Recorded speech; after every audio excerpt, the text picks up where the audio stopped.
힘이며 내가 오늘 너희에게 선언하노니 너희가 반드시 망할 것이라. 너희가 요단을 건너가서 차지할 땅에서 너희의 날이 길지 못할 것이니라. 내가 땅을 불러 너희에게 증거를 삼으라.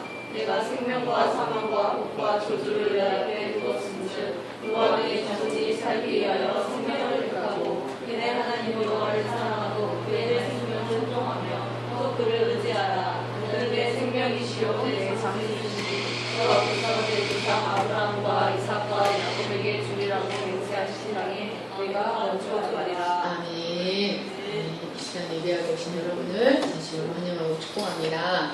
네, 계속해서 우리가 신년 말씀으로 신명기 말씀을 살펴보고 있습니다.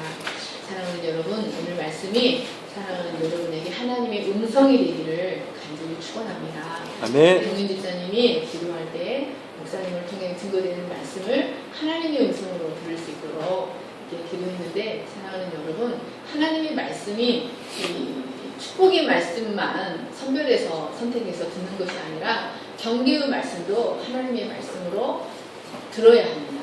그러면 그런 자가 복이 있는 자입니다. 네. 복 있는 여러분 되시기를 간절히 축원합니다. 네. 사랑하는 여러분, 어느 곳에 두든지 어느 위치에 두든지 늘 한 곳을 가리키는 기구가 있습니다. 그것이 뭘까요? 나침반입니다. 시습. 언제나 한쪽은 남극을 한쪽은 북극을 가리키는 이 나침반은 무엇이 그렇게 두려운지 그 바늘 끝을 늘 덜덜덜 떨고 있습니다. 그런데 여러분, 이 나침반이 그 가느다란 바늘 끝이 떨고 있는 한 그 바늘이 가리키는 방향을 믿을 수 있을까요? 없을까요? 떨고 있는 한은 믿을 수 있습니다. 그런데 만약 그 바늘 끝이 덜덜덜 떠는 전류를 멈추고 어느 한쪽을 가리키고 있다면 그 나침반은 나침반으로서의 기능을 다 한 것입니다. 그 방향을 믿을 수가 없습니다. 그래서 그 나침반은 버려야 합니다.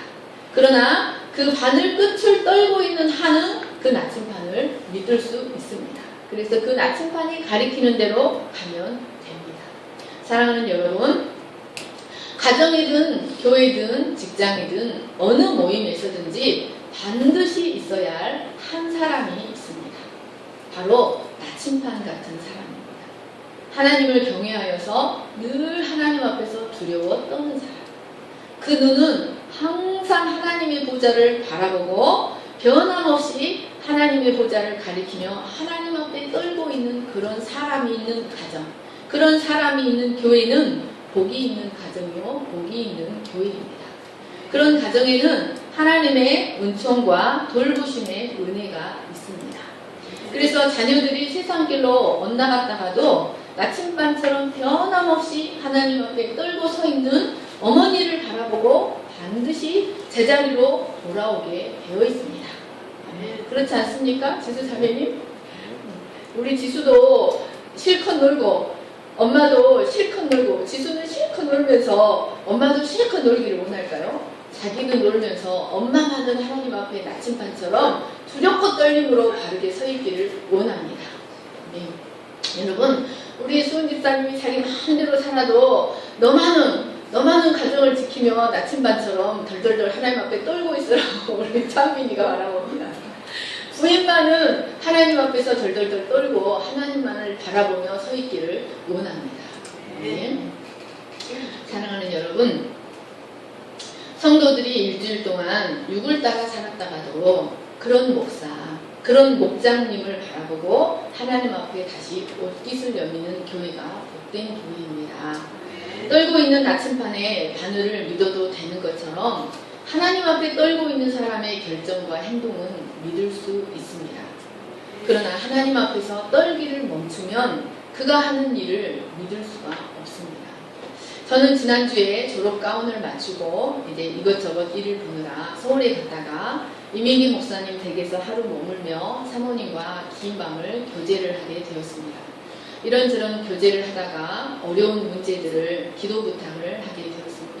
특히 이제 우리 장로님 병원이 너무 어려워서 우리 장로님 입술이 다 다치고 이제 고통을 하고 계셔서 이제 기도 부탁을 하게 되었는데, 사모님께서 저에게 심각하게 장로님의 믿음이 어떻다고 생각하십니까? 물어보셨습니다. 장로님의 믿음이 어떤 믿음이라고 생각하십니까? 여러분, 내가 아무리 좋게 말해도 하나님 앞에서 냉정하게 평가받을 수밖에 없습니다. 갑자기 부끄러운 마음이 들었습니다. 그러면서 둘째 아들을 위해서 작전 기도를 하고 하나님께서 하시면서 그 아들이 지금 어떤 상태라고 생각하십니까? 그 아들이 지금 어떤 믿음이라고 생각하십니까? 라고 물어보시는데 제가 너무나 부끄러운 생각이 들었습니다. 왜냐하면 그들의 상태가 바로 저의 상태이기 때문에 제가 한없이 부끄러운 생각이 들었습니다. 그러면서 하나님 나라, 하나님 앞에 가서 너는 너의 성도들이 믿음이 어떤 믿음이라고 생각하니? 라고 저에게 물으신다면 그 책임을 하나님께서 누구에게 물으실 것인가? 제가 생각할 때 너무나 부끄럽고 한없이 부끄러웠습니다. 우리 장로님이 그 사모님 하시는 말씀이 인간적으로는 너무 선하지만 믿음이 없다는 거예요. 믿음이. 그래서 문제가 이렇게 좋은 일이 생기면 하나님이 축복해 주셨다고 즐거워하고 좋아하지만 문제가 닥치면 두려워하고 불신하고 발발발 떨고 자기 힘으로 하려고 애를 쓴다는 거예요. 그래서 하나님이 그래 네가 할 수 있는 데까지 해봐라 하고 내비두신다는 거예요. 네 힘으로 네가 나를 의지하지 않고 네 힘으로 열심히 네 성실로 하니까 그래 할 때까지 해봐라 하고 내비두신다는 거예요. 그래서 하나님을 온전히 믿을 때 하나님이 일하신다는 거예요. 그래서 우리의 믿음은 언제 우리의 믿음의 진실이 여러분 자기 믿음에 속지 마세요. 자기 믿음에 속지 마세요. 내 믿음이 언제 나타나냐면 문제 앞에서 내 믿음의 실상이 드러납니다. 내가 정말 제가 정말 하나님이 죽을 것 같은 불 속에 집어넣고 물 속에 집어넣고 죽을 것 같은 고난을 당하면서 내가 정말 많이 변화됐다고 생각을 했어요. 근데 결정적인 상황에 혈기가 올라옵니다. 결정적인 상황에 본성대로 합니다. 여러분, 우리의 믿음은 문제 앞에서 나타납니다. 제가 오늘 이 말씀을 하기 위해서 장로님에게 먼저 허락을 받았습니다. 그래서 나를 또 똥으로 만들려고 그러냐고. 여러분, 심각하게 한번 생각해 보시기 바랍니다. 내 믿음이 어떤 믿음일까?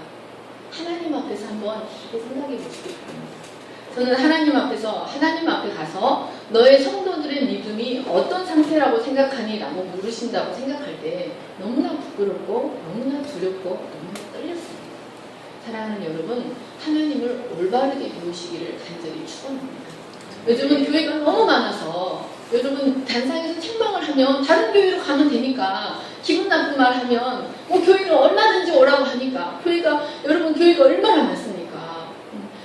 그래서 사람들이 이 성도들을 무서워해서 바른 말을 하지 못합니다.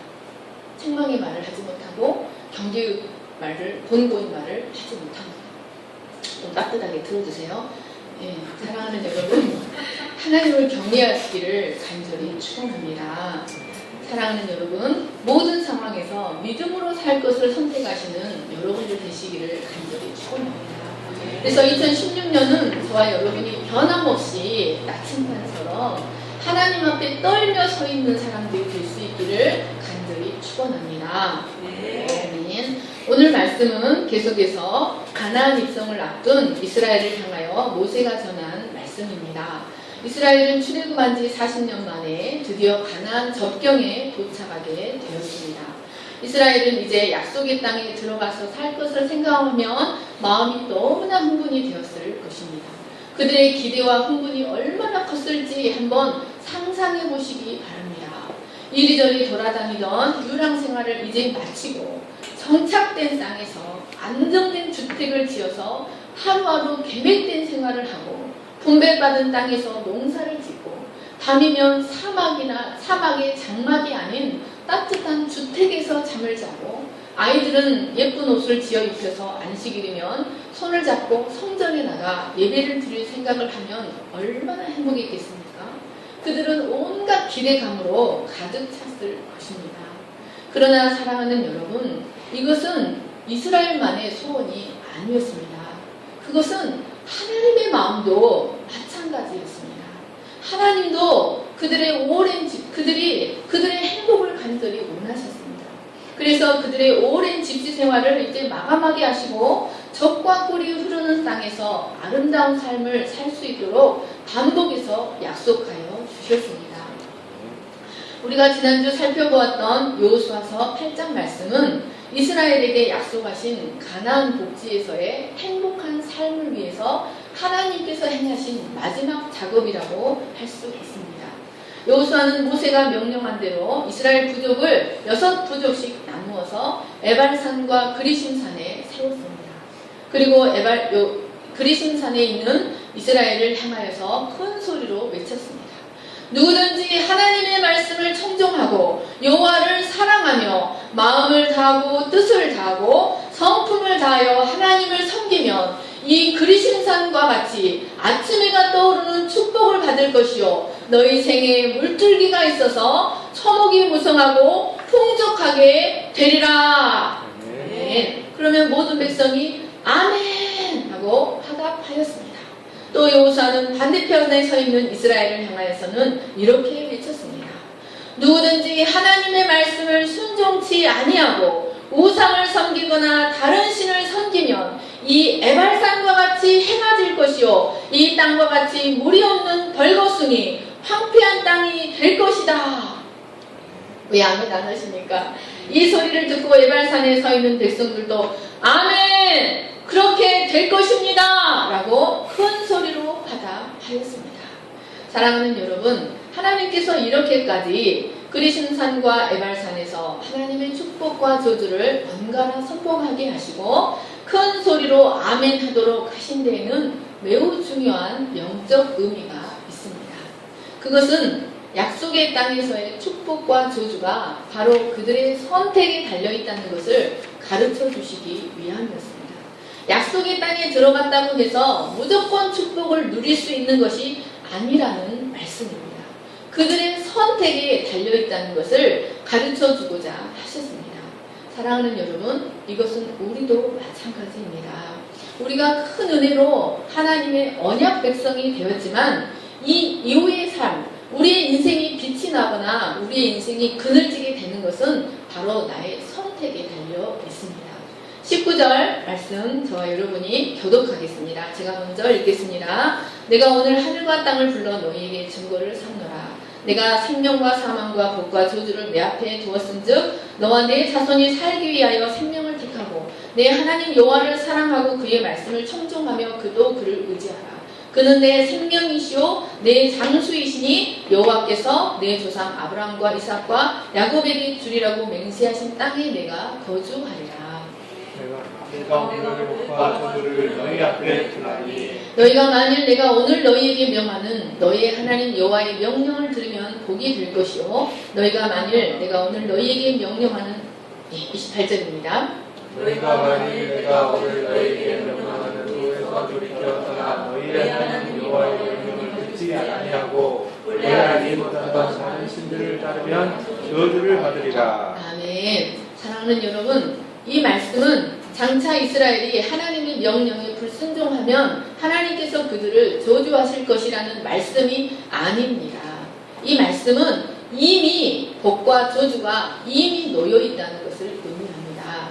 복 있는 길을 선택하여 그 길로 들어가고 저주가 있는 길을 선택하여 그 길을 들어가는 것은 우리의 자유의지에 달려있다는 말씀입니다.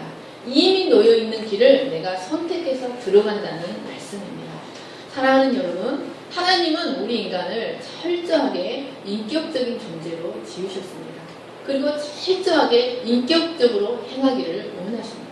그리고 인격적인 존재로 지으시고 자유의지를 선물로 주셨습니다. 그리고는 억지로가 아니라 자유의지를 사용하여서 인격적으로 하나님을 사랑하고 인격적으로 그 도에 순종하기를 원하셨습니다. 이것은 여러분, 인간만 하나님의 형상으로 창조하셨다는 것을 의미합니다. 이 사실은 창세기 창조 사건에 매우 잘 나타나 있습니다. 창세기 1, 2장을 살펴보시면 하나님은 이 땅에 존재하게 될 모든 인간이 넉넉하게 행복하게 살 수 있도록 이 세상을 완벽하게 만들어 주셨습니다. 그리고 인간을 향하여 생육하고 번성하여 땅에 충만하라, 땅을 정복하라, 그것을 다스리라고 말씀하셨습니다. 이것은 인간을 위해서 최대의 복을 만들어 놓으셨다는 것을 의미합니다. 이제 그 복을 선택하여 발전시켜 나갈 자는 바로 아담 자신, 인간 자신이었습니다. 여러분, 하나님은 우리에게 이미 복을 주셨습니다. 예. 하나님은 아담에게 완전한 선택의 자유를 주셨습니다. 그러나 아담은 스스로 불순종의 길을 택하여 스스로 저주의 길을 들어갔습니다. 여러분, 1992년 보여주세요. 4월 29일에 미국 LA에서 흑인 폭동이 일어났습니다. 로드니 킹이라는 흑인을 백인 경찰들이 과속 단속을 하는 과정에 이 로드니 킹이 경찰에게 거칠게 반항을 끝까지 계속 달려가고 이제 잡혀서도 거칠게 이렇게 좀 양아치였던 것 같아요. 거칠게 반항을 하였는데 그 모습은 방송이 되지 않고 누군가 비디오를 찍어서 그 모습은 방송이 되지 않고 이제 지나치게 구타하여 이제 구속하는 그 모습만 반복해서 방송이 되면서 흑인들의 감정이 폭발하여 폭동으로 연결이 되었습니다. 그런데 폭도들로 변한 흑인들이 이제 폭동을 일으켰는데 경찰서나 법원으로 달려가서 불을 지르거나 건물을 부순 것이 아니라 그 폭도들이 달려간 곳은 바로 죄 없는 한국인 상점들이었습니다. 두 개 더 있습니다. 대부분의 한국인들이 흑인 동네에서 장사를 하였는데 이 폭동으로 인하여 흑인 동네에 있는 한국인 상점이 거의 잿더미가 되었습니다. 약 2,300개의 한국 상점이 약탈당하고 불에 탔습니다. 그런데 그렇게 만든 사람들이 바로 그 상점을 이용하는 동네 사람들이었습니다. 그 동네의 그 주민들이었다는 것입니다.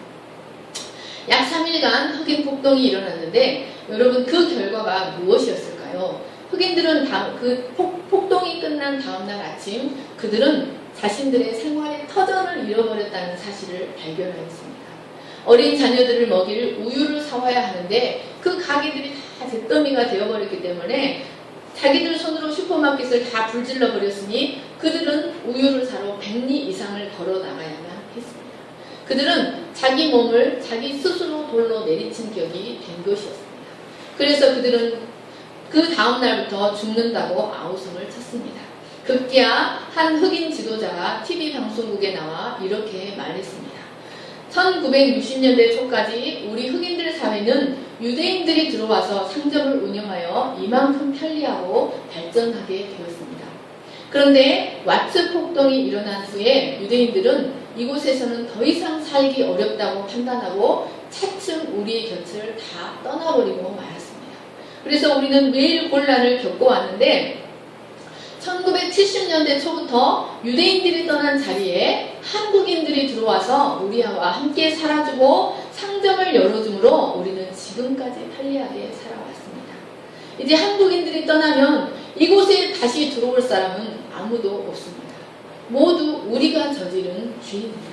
그러면서 코리안들을 향하여 눈물을 흘리며 큰 소리로 호소하였습니다. 한국인들이여 제발 흑인촌을 떠나지 말아주세요. 우리 곁에 살아주시기 바랍니다.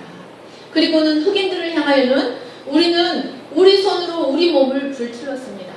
이제 우리는 어떻게 살 것이란 말입니까? 라고 탄식하였습니다. 여러분, 뉴욕의 할렘가나 LA의 사우스 센트럴이 다 그런 곳입니다. 이 동네들은 미국에서 사람들이 가까이 하고 싶어 하지 않는 동네들입니다. 그러나 이곳들이 처음부터 그런 곳은 아니었습니다. 이곳들도 처음에는 국가에서 많은 경비를 들여서 거리를 아름답게 꾸며주고 공원도 보기 좋게 만들어 주었습니다. 그리고는 이곳을 아름답게 관리할 사람들은 바로 당신들입니다 라고 말하였을 것입니다. 그런데 그곳 주민들은 한 달도 안 돼서 그곳을 도깨비 소굴로 만들어 버렸습니다. 틈만 나면 총질을 하여 피를 흘리고 틈만 나면 술 마시고 싸우고 아무데나 쓰레기를 내팽개치고 해가 지면 사람들이 지나다니기 어려운 도깨비 소굴로 만들어 버린 것입니다. 사랑하는 여러분, 복과 저주는 모두 우리의 선택의 결과입니다. 복과 저주는 내가 만든 작품입니다.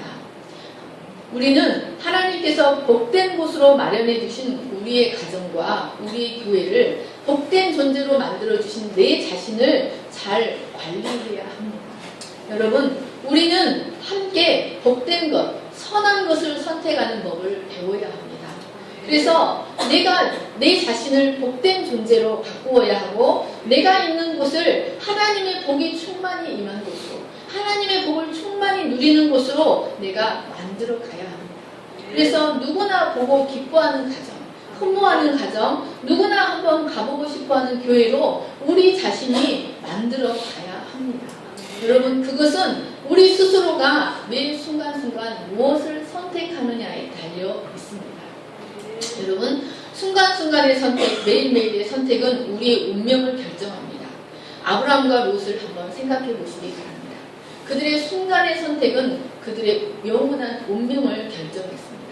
그들은 소유가 각자 많아져서 이제 땅을 선택하여 흩어져야만 할 때가 되었습니다. 그때 롯은 에덴 동산과 같이 보이는 기름진 땅을 선택해 갔습니다. 그러나 아브라함은 언약을 선택했습니다. 비록 황무지요, 사막이요, 이 계곡이 있고 산이 있지만 그는 하나님의 약속을 선택하여 약속하신 땅에 머물렀습니다. 그러나 그 결과는 롯은 가진 것을 모두 다 잃었고 수치스러운 열매만을 남기고 그 인생이 끝이 났습니다. 그는 자기 소유가 더 많아질 것이라고 생각하고 소돔과 고모라를 선택해 갔지만 결국 그는 알거지가 되고 말았습니다. 그리고 모압과 암몬이라는 수치스러운 열매만 남았습니다. 그러나 여러분, 언약을 선택하고 믿음을 선택하고 순종을 선택한 아브라함은 하나님께서 마침내 복을 주셔서 늙도록 구하고 존귀하게 살다가 하나님께 돌아갔습니다. 여러분, 다윗의 증조 할머니 룻도 마찬가지입니다. 모압 여인이었던 룻은 시아버지도 죽고 시동생도 죽고 남편도 죽고 자기 집안에 과부 셋만 남게 되었을 때 오르반처럼 자기 동서처럼 자기 민족과 자기 신을 택하여 돌아가지 않았습니다. 그녀는 시어머니가 섬기는 하나님을 섬기는 민족을 선택하여 베들레헴으로 돌아갔습니다. 그 결과 그는 최하층민 생활을 해야만 했습니다. 자기 신을 선택하고 자기 백성, 자기 부모를 선택해서 돌아갔으면 그렇게 최하층민 생활을 하지 않아도 되었습니다. 그러나 여러분, 하나님은 그녀의 선택을 축복하셨습니다. 그래서 그 성의 유력자인 보아스를 만나 결혼하게 하시고 다윗의 증조할머니가 되게 하셨습니다. 더 나아가 메시아의 족보에 그 이름이 올려지게 하시고 믿음의 반열에, 언약의 반열에 당당하게 서 있게 하셨습니다.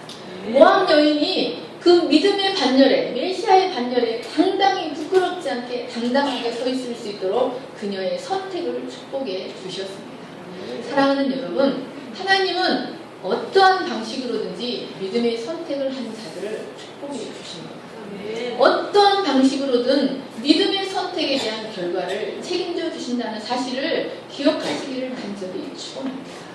사랑하는 여러분, 2016년에는 마음을 다하고 성품을 다하고 뜻을 다하여 하나님 여호와를 사랑할 것을 선택하시기를 간절히 축원합니다. 여러분, 세상 사람들은 다 자신의 본성대로 육을 따라 살아간다 할지라도 나는 오직 여호와만을 섬기겠노라 라고 믿음의 선택을 하시는 여러분들 되시기를 간절히 축원합니다. 나는 먼저 주의 나라와 주의 의를 구하겠다고 선택하시는 여러분들 되시기를 간절히 축원합니다. 아멘. 복음서를 살펴보시면 예수님께서 자신을 만나러 온 사람들에게 자주 하신 말씀이 있습니다. 예수님을 만나러 왔던 사람들은 거의가 고난 가운데 있는 사람들이었습니다. 그들은 자신들이 당면한 어려운 인생의 문제를 주님께 해결해 주시기를 간구하며 주님께 나왔습니다. 그런데 여러분, 그때 예수님께서 자주 하신 말씀이 있습니다. 그것은 내 믿음대로 될지어다입니다. 여러분, 이 말씀은 네가 믿음을 선택하면 네 믿음대로 이루어지고 네가 불신을 선택하면 너의 불신대로 이루어진다는 말씀입니다. 여러분, 우리의 선택이 그만큼 중요하다는 것을 가르쳐줍니다. 하나님은 이 사실을 뼛속 깊이 가르쳐 주시기 위하여 이스라엘 백성을 세겜 땅으로 인도하셨습니다. 그리고 축복과 저주를 선포하게 하시고 200만 명이 넘는 백성들로 하여금 모두 아멘으로 화답하는 장관을 만들게 하셨습니다. 이를 통해 하나님은 그들이 제발 이 가나안 땅에서 제발 순종을 선택하고 믿음을 선택하기를 간절히 원하셨습니다. 여러분 얼마나 스펙타클이 있을지 한번 생각해 보시기 바랍니다. 그 세겜성에서의 경험은 이스라엘이 결코 잊을 수 없는 장엄한 순간이었을 것입니다. 그런데 여러분 불행하게도 이스라엘은 그토록 장엄한 체험에도 불구하고 머지않아 곧 하나님의 경고를 잊어버리고 말았습니다. 하나님은 신명기서 말씀을 통해서 보시면 반복 또 반복 순종하면 축복이요 불순종하면 저주라는 이 축복의 공식을 반복 강조하셨음에도 불구하고 그들은 결국 불순종을 택하여 많은 어려움을 겪어야만 했습니다. 신명기 11장 22절을 같이 읽겠습니다. 시작. 너희가 만일 내가 너희에게 명하는 이 모든 명령을 잘 지켜 행하여 너희 하나님 여호와를 사랑하고 그 모든 도를 행하여 그에게 의지하면 여호와께서 그 모든 나라 백성을 너희 앞에서 다 쫓아내실 것이라. 너희가 너희보다 강대한 나라들을 차지할 것인즉 너희의 발바닥으로 밟는 곳은 다 너희의 소유가 되리니 너희의 경계는 곧 광야에서부터 레바논까지와 유브라 강에서부터 사해까지라. 아멘. 사랑하는 여러분, 하나님께서 이스라엘에게 주시기 원하셨던 땅은 남쪽으로는 사해까지요, 북쪽으로는 유브라데 강까지입니다. 얼마나 넓은 강인지 모릅니다. 동쪽으로는 광야요, 서쪽으로는 레바논까지 주겠다고 약속하셨습니다. 그런데 이스라엘은 역사적으로 그만큼의 땅을 차지한 적이 한 번도 없었습니다. 이것은 그들이 온전히 순종하지 못했다, 한 번도 온전히 순종하지 못했다는 것을 의미합니다. 사랑하는 여러분, 이것은 우리도 마찬가지입니다. 하나님이 우리 앞에 펼쳐놓으신 축복은 우리의 생각 이상이라는 사실을 믿으시기를 간절히 축복합니다. 하나님이 우리 앞에 펼쳐놓으신 축복은 우리가 생각하는 그 이상이라는 사실을 믿으시기를 간절히 축복합니다.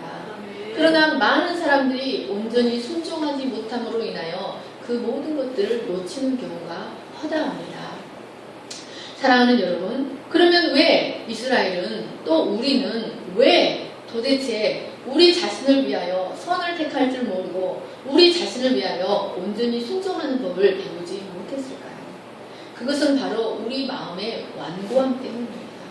죄에 깊이 길들어진 쓴뿌리 때문입니다. 죄에 길들어진 마음 때문에 그렇습니다.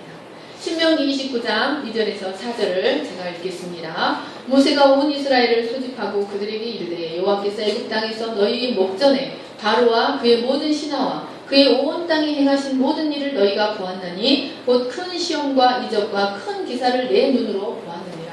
그러나 깨닫는 마음과 보는 눈과 듣는 귀는 오늘까지 여호와께서 너희에게 주지 아니하셨느니라. 여러분, 이스라엘만큼 하나님의 큰 이적을 경험한 민족이 어디에 있습니까? 시숙 졸지 마세요. 정신 똑바로 차리고 허리 딱 펴고. 이스라엘만큼 하나님의 큰 이적을 경험한 민족이 어디에 있겠습니까? 그러나 여러분, 그런 큰 이적을 경험했지만 그들은 자기 자신을 위해서는 선을 택하고 순종을 택할 수 있는 지혜는 갖지 못했습니다. 여러분, 모세는 이것을 마치 하나님이 주시지 않은 것처럼, 하나님이 그들에게 그런 지혜를 주시지 않은 것처럼 이야기하고 있지만 사실은 하나님이 주신 것이 아니라 그들이 배우지 못한 것입니다. 그들의 지독한 고집과 지독한 미련을 역설적으로 표현하고 있는 것입니다. 여러분, 신명기 31장 25절에서 29절을 저와 여러분이 교독하겠습니다. 모세가 여호와의 언약궤를 메는 레위 사람에게 명령하여 이르되 이 율법책을 가져다가 너희 하나님 여호와의 언약궤 곁에 두어 너희에게 증거가 되게 하라. 내가 너희의 반역함과 목이 곧은 것을 아나니 오늘 내가 살아서 너희와 함께 있어도 너희가 여호와를 거역하였거든 하물며 내가 죽은 후의 일이랴.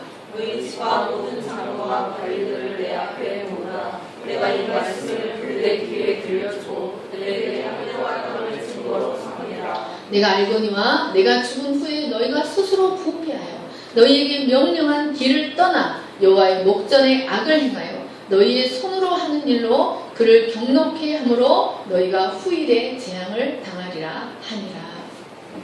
사랑하는 여러분, 모세가 죽기 전에 얼마나 안타까운 마음으로 이 말씀을 했을지 한번 상상해 보시기 바랍니다. 내가 너희의 반역함과 목이 곧은 것을 내가 아나니 내가 오늘 이렇게 너희와 함께 살아있어도 이렇게 너희가 여호와를 거역하는데 하물며 내가 죽으면 어떻게 될지 불을 보듯 뻔하다는 말씀입니다. 이스라엘의 반복되는 역사는 이러한 완고함과 죄의 쓴뿌리로 인하여 하나님의 말씀에 불순종하며 살아가는 그 역사였습니다. 그 역사는 이 인간의 완고함과 죄의 쓴뿌리로 인해서 인간이 하나님의 말씀에 순종하며 살아가는 것이 얼마나 어려운가를 우리에게 잘 보여줍니다. 이스라엘처럼 인간은 지겹도록 끈질기고 일관되게 불순종을 선택합니다. 그것이 자기를 위한 것이라고 생각하고 불순종을 선택합니다. 그러나 그것은 자기 몸을 자기 돌로 해하는 것과 같습니다. 이런 인간의 죄와 불순종을 인하여 모든 피조물들이 탄식한다고 하였습니다. 그러나 그럼에도 불구하고 하나님은 인간을 사랑하셔서 그 아들을 대속제물로 보내주셨습니다. 이토록 죄에 길들어진 불순종과 반역에 길들어진 마음을 고칠 수 있는 방법은 하나님의 아들의 피밖에 없기 때문이었습니다. 여러분, 우리 자신을 보시고 우리 새끼들을 한번 봐보십시오. 불순종이 몸에 배어 있습니다. 순종을 하는 법이 없습니다. 조그만 것이라도 순종을 하는 법이 없습니다. 제가 우리 다니엘과 바울에게 명령을 할 때 좋은 것을 주기 위해서 명령을 하지 않겠습니까? 그러나 순종을 하는 법이 없습니다. 여러분, 우리 자신과 우리 자녀들을 살펴보시기 바랍니다. 죄에 길들여져 있는, 불순종에 길들여져 있는 마음을 고칠 수 있는 방법은 예수님의 십자가 보혈밖에 없습니다. 하나님은 인간이 그 아들을 통하여서 회개하고 죄사함 받고 그 마음이 변화되어서 자신을 위하여 생명의 법을 선택할 줄 아는 사람들로 변화되기를 간절히 원하셨습니다.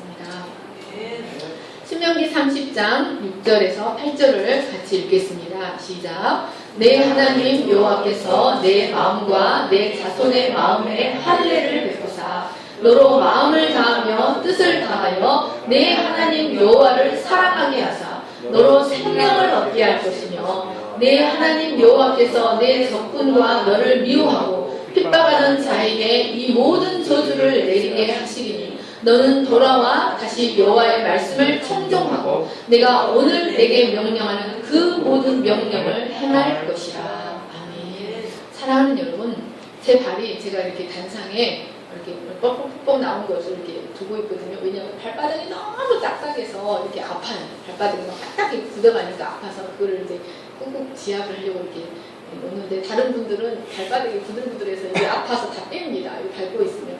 여러분, 제 발바닥이 딱딱한 것처럼 우리 사람의 마음이 죄에 기이 나서 마음이 딱딱한 겁니다. 하나님은 이스라엘 백성 아브라함에게 할례를 행하라고 말씀하셨어요. 할례가 뭡니까? 참빈 알잖아. 할례가 뭡니까? 할례. 살을 떼어내는 거잖아요. 그 딱딱한 살을 떼어내는 것이 할례잖아요. 여러분, 육이 우리를 구원하지 못합니다. 종교적인 의식이 우리를 구원하지 못합니다. 우리를 구원하는 것은 영적입니다. 하나님께서 왜 이스라엘 백성에게 할례를 행하라고 하셨을까요? 그것은 표식입니다. 마음의 할례를 행해야 된다는 것을 가르쳐 주시기 위한 표식이었습니다. 너희는 늘 마음의 할례를 행해야 합니다. 그래서 너희 마음을 딱딱하게 하지 말고 완고하게 하지 말고 너희 마음을 어린아이 살처럼 부들부들하게 만들어서 살아야만 하나님의 축복이 너희에게 임한다는 것을 가르쳐 주시기 위해서 이스라엘 백성은 할례를 행하라고 하셨습니다. 그러나 이스라엘 백성은 육신의 할례만 열심히 행했지 마음의 할례를 행하는 법을 배우지 못했습니다. 결국 그들은 아수르의 포로가 되고 바벨론의 포로가 되어 잡혀갔습니다. 그를 통해 하나님은 그 지독한 고난을 통해서 그들의 마음에 할례를 행하셨습니다. 여러분, 하나님께서 그 딱딱한, 그 완고한 그 마음의 그 딱딱한 껍질을 무엇을 통해서 벗기셨는가? 고난을 통해서 마음의 딱딱한 껍질을 벗겨내셨다는 말씀입니다. 사랑하는 여러분, 마음의 할례 받은 마음으로 행하시는 여러분들 되시기를 간절히 축원합니다. 하나님은 신명기 말씀에 이미 약속하셨습니다. 하나님은 이스라엘 백성을 율법에 계시하신 대로 열방 가운데 쫓아 보내셔서 극심한 고난을 당하게 하심으로 그들의 마음에 할례를 행하셨습니다. 그 마음에 할례를 받은 후에야 그들은 자신을 위하여 하나님을 선택하고 자신을 위하여 믿음을 선택하고 마음과 뜻과 성품과 힘을 다해 하나님을 선택할 줄 아는 백성으로 변화되었습니다. 사랑하는 여러분, 성경에는 32,500가지의 약속이 들어있습니다. 이 약속은 우리가 순종할 때 성취가 됩니다. 그런데 여러분, 순종은 어려운 것이 아닙니다. 여러분, 순종이 의무라고 생각하지 마시기 바랍니다. 여러분, 순종은 특권입니다. 다시 한번 따라해 보시기 바랍니다. 순종은 언약 백성의 특권입니다. 아멘. 사랑하는 여러분, 하나님의 말씀은 우리 인생들을 보호하시기 위한 하나님의 보호장치요 축복의 길입니다. 그 길을 선택할 수 있다는 것 자체가 특권이요 축복입니다. 첫사랑 아담은 불순종의 길을 선택하여 많은 사람을 죄의 길에 들어서게 하였습니다. 그러나 둘째 사람 아담은 죽기까지 순종의 길을 택함으로 많은 사람을 의의 길에 들어서게 하였습니다. 사랑하는 여러분, 이 10년 벽두에 순종을 택할 것인지 불순종을 택할 것인지 결단하시기 바랍니다. 하나님의 말씀대로 행할 것인지 내 소견에 옳은 대로 행할 것인지 선택하시기 바랍니다.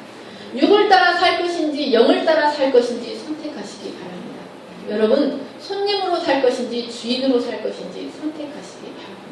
하나님은 여러분의 선택대로 결과가 나타나게 하실 것입니다. 만약 순종이 좋아 보이시면 순종을 선택하여 가시기 바랍니다.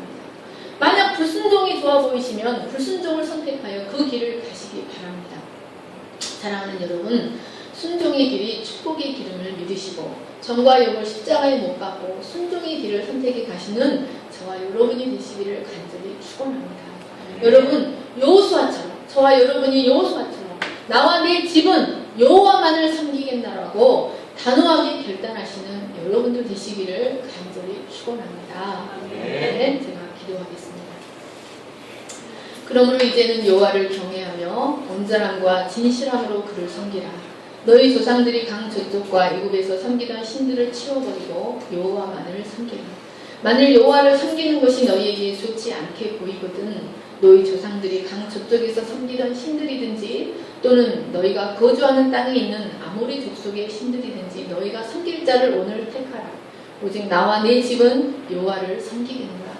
내가 오늘 복과 저주를 너희 앞에 두나니 너희가 만일 내가 오늘 너희에게 명하는 너희의 하나님 여호와의 명령을 들으면 복이 될 것이요 너희가 만일 내가 오늘 너희에게 명령하는 도에서 돌이켜 떠나 너희의 하나님 여호와의 명령을 듣지 아니하고 본래 알지 못하던 다른 신들을 따르면 저주를 받으리라.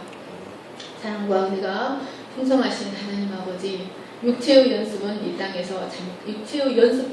이 땅에서 잠깐 유익이 있습니다.